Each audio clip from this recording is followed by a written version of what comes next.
So I had this great job. I used to fly around the world doing marketing communications for some great brands like IBM, Hewlett-Packard, American Express. It was fabulous. I learned a number of things. Firstly, always fly in the sharp end of the plane. Secondly, make sure you know the name of the flight attendant who's serving you. You'll get more drinks that way. And always ask for the best suite when you get to a hotel. Easy. The hardest part of my job was trying to work out where I'd spend the weekend. Would I spend it in Chiang Mai or maybe in Paris? It was great. I'd go home. I had a 6,000 square foot house in Connecticut, stone. The kitchen in my house was bigger than my current apartment. I had a wife, 2 kids, black Labrador, and of course a black SUV. That's what we do in Connecticut.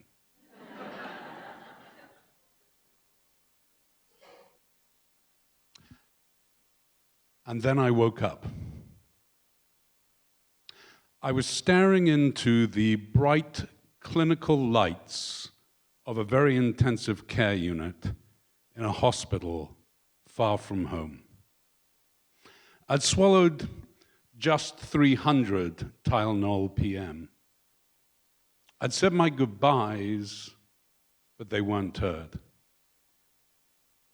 It's a funny thing about waking up when you think you're dead. You're not quite sure whether you're dead or alive. But believe me, when the nurse took out my catheter, I knew I was alive. Leather straps hung off my bed by my wrists and my feet where they had secured me.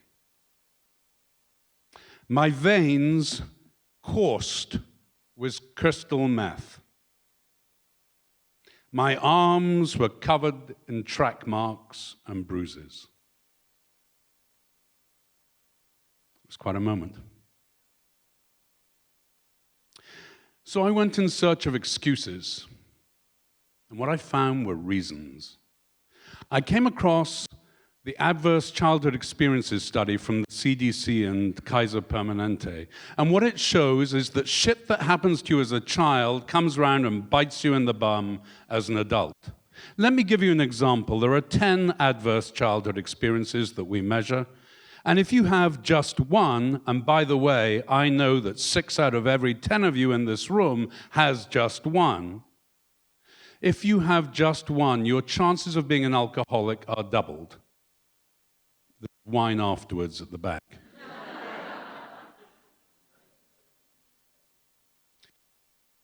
If your ACE score, adverse childhood experience score, is 4, then you enter a different league. You're 40 times more likely to use intravenous drugs. You're highly likely to have a financial crisis in your adult life.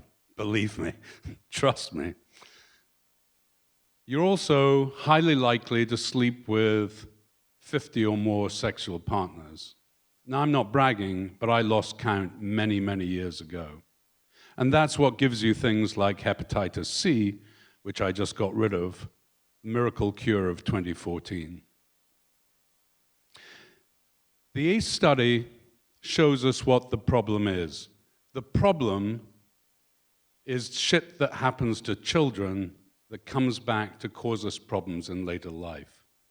There's a greater correlation between between adverse childhood experiences and cancer than there is between smoking and cancer.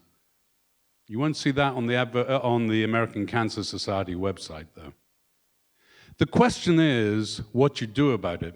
Because knowing what the problem is doesn't really help anybody. Finding the cure is the answer.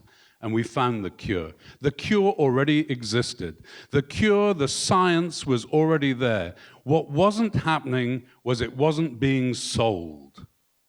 And thankfully, I spent my career in marketing. And that's what I'm now doing. Selling the solution to adverse childhood experiences. Let me give you an example. Erie County in New York, right up at the top left before you get to Canada, where Buffalo is. 13 children were murdered in the last 5 years. Their rate of child maltreatment, double the rate of the rest of New York. Now we're putting in programs that will transform Erie County from being one of the most dangerous places for children to grow up to one of the most safe places in America for a child to be born. How are we doing it? We're moving from blaming young mothers who, when they have children, to helping them. We're moving from tolerating domestic violence, which we all do. 1 in 3 women suffer domestic violence, to dealing with the perpetrators of domestic violence and locking their sorry asses up in jail. And then it stops. We're working with parents to educate them that stranger danger isn't the problem. In fact, when we teach our children about stranger danger, what we do is make it far more likely that the real people who will harm them, their families, 80% of child sexual abuse is incest.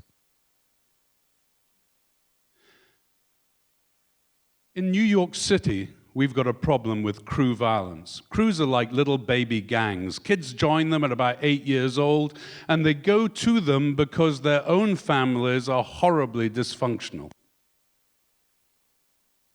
The problem is, you're shortly older than 8. Does anybody here smoke weed? Oh, come on. Come on. I do.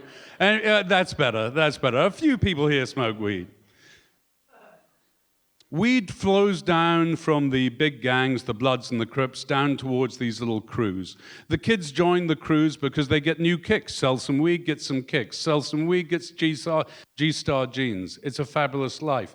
It's a great life because you have a gun. And when you have a gun, you can control your block. And gun violence is on the rise in New York. When we put our programs in place in New York, we'll transform those project housing estates to some of the safest places for children. Why? Because we build functional families.